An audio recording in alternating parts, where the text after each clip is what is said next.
بسم اللہ الرحمن الرحیم نحمدہ ونصلی علی رسولہ الکریم اما بعد۔ محترم دوستوں اور بزرگوں، میں خواب کے سلسلے میں آپ حضرات کے سامنے دین کی تعلیمات ذکر کر رہا تھا۔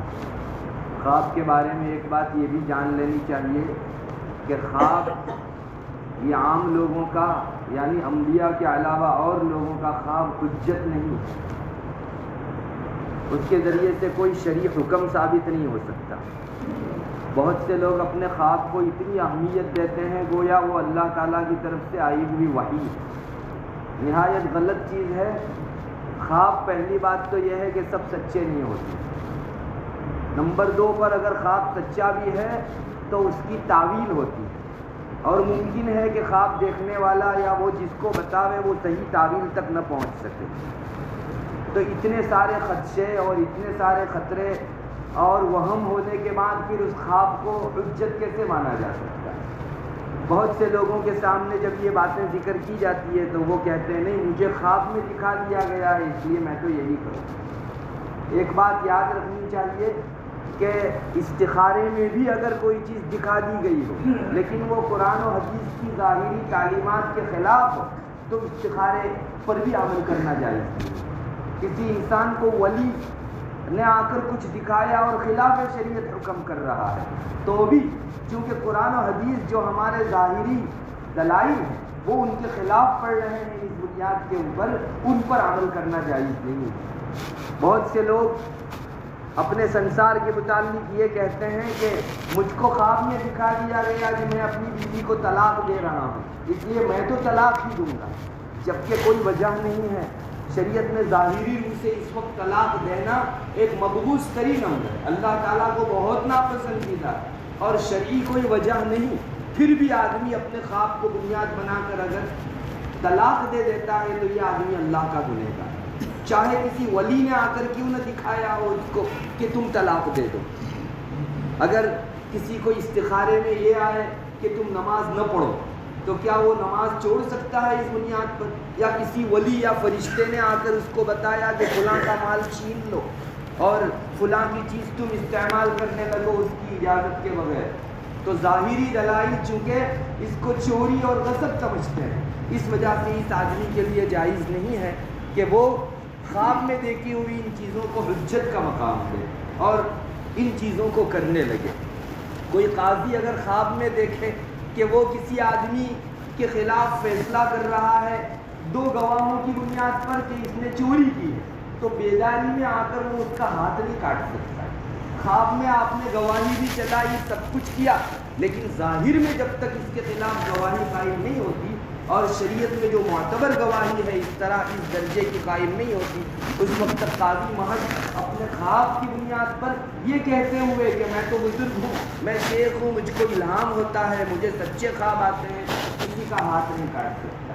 ارے ہاتھ کاٹنے کی بات تو بہت دور کی ہو گئی، کسی کی ایک پینی بھی نکال کر دوسرے کو نہیں دے سکتا، اس لیے کہ مسلمان کا مال اس کی اجازت کے بغیر اس کی دلی رضامندی کے بغیر دوسرے کو دینا دلوانا یہ جائز نہیں ہے۔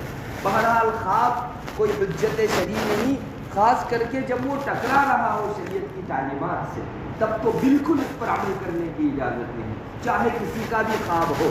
اس وقت بہت سارے فرقے نکلے ہوئے ہیں اور انہوں نے اپنی دکان اسی بنیاد پر چمکا رکھی ہے۔ اس وقت ایک آدمی نبوت کا دعویٰ کرنے کھڑا ہوا ہے یہاں اورنگ آباد کے قریب، اس کی اپنی ساری خصوصی بنیادیں جو ہے وہ خواب پر ہے۔ وہ کہتا ہے کہ مجھے خواب میں یہ دکھایا گیا، میرے فلاں مرید کو یہ دکھایا گیا۔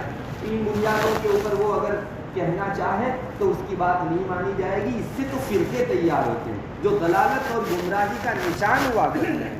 اس لیے خواب اگر شریعت کی کسی دلیل سے ٹکرا رہا ہے تو اس پر عمل کرنے کی گنجائش نہیں ہے، بلکہ اس وقت بیداری میں آپ کو جو کتاب دکھاتی ہے، قرآن کریم جو حکم کرتا ہے، سنت جو دکھاتی ہے، فقہ جو بتاتا ہے، اس پر عمل کرنا واجب ہے۔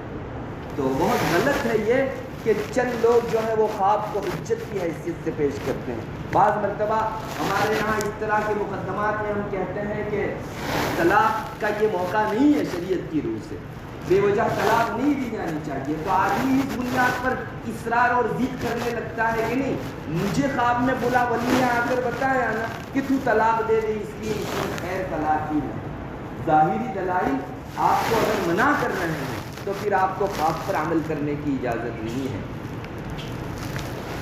خواب میں ایگزیکٹ چیز نہیں دکھائی جاتی، اشارے دکھائے جاتے ہیں، اور اشاروں کو پرکھنا کہ اس کا یہی مطلب ہے یہ بھی کوئی آسان نہیں ہے. حضرات انبیاء علیہ السلام کو بھی جو خواب دکھائے جاتے ہیں بعض مرتبہ ان میں اشارے ہوتے ہیں، اور نبی پھر جو ہے وہ تعبیر کرتا ہے کہ اس خواب کا یہ مطلب ہونا چاہیے، اور یہ تعبیر کے ذریعے سے کسی مطلب کو پہچانا جا سکتا ہے. حضرت ابو ہریرہ رضی اللہ تعالیٰ عنہ، ان کی حدیث ہے، نبی اکرم صلی اللہ علیہ وسلم نے ارشاد فرمایا کہ مجھ کو خواب میں ایک مرتبہ دکھلایا گیا سرزمین کے جتنے بھی خزانے ہیں وہ سب جمع کر کے میرے سامنے رکھ دیے گئے.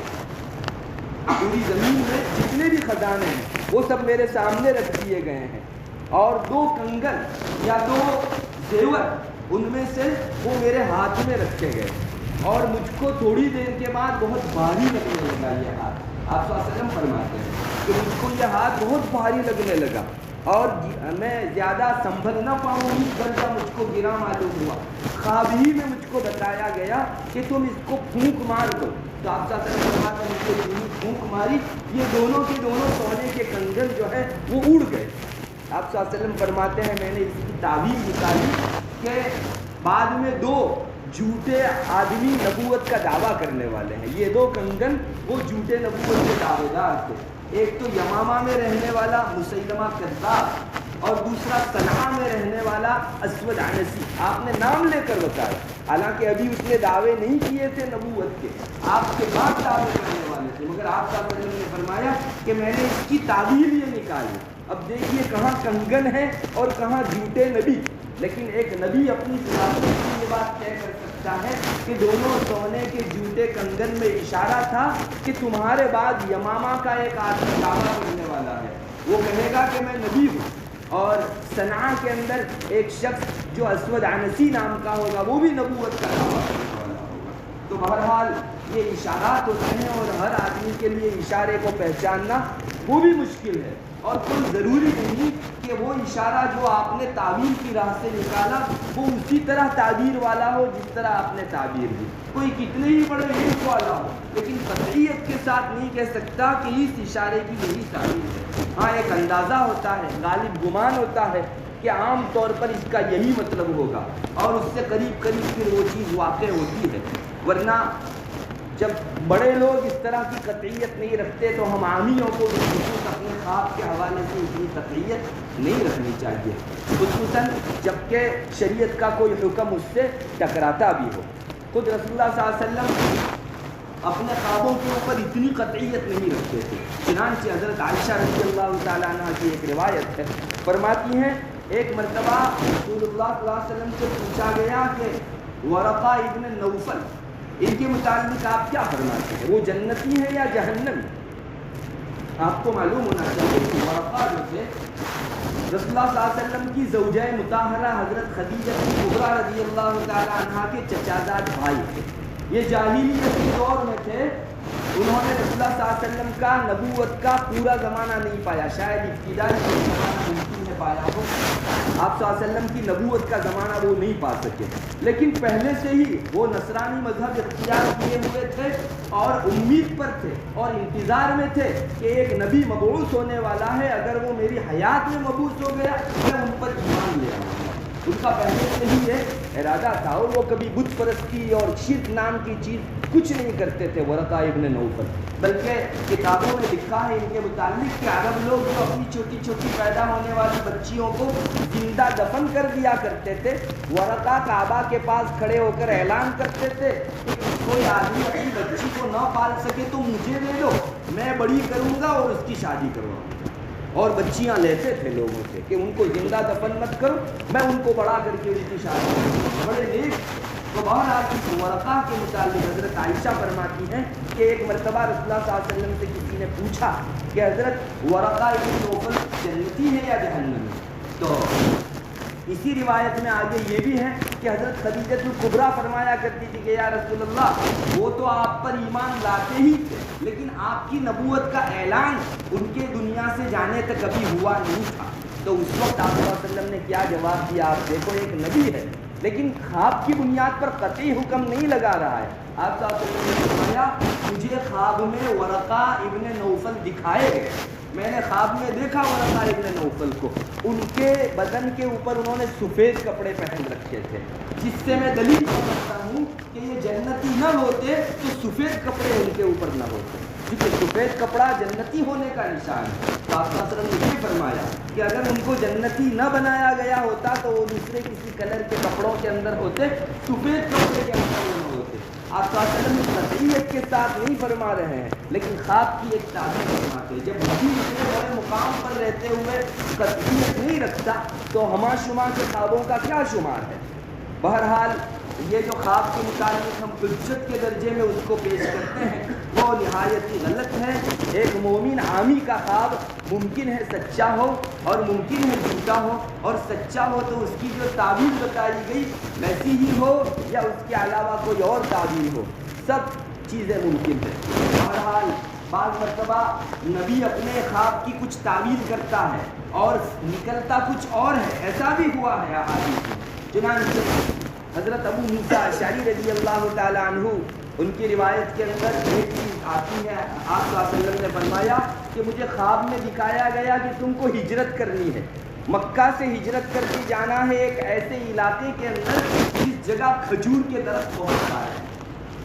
تو آپ صلی اللہ علیہ وسلم خود فرماتے ہیں کہ میرا ذہن چلا سب سے پہلے تو کہ شاید یمن کی طرف مجھ کو ہجرت کیا حکم دیا جائے گا، یا تو مقام حجر جو بھی یمن کا ایک مقام تھا اس جانب مجھ کو کے لیے کہا جائے گا، مگر بعد میں حقیقت کھلی کہ نہیں، زیادہ کھجور والے علاقے سے مراد مدینہ منورہ تھا۔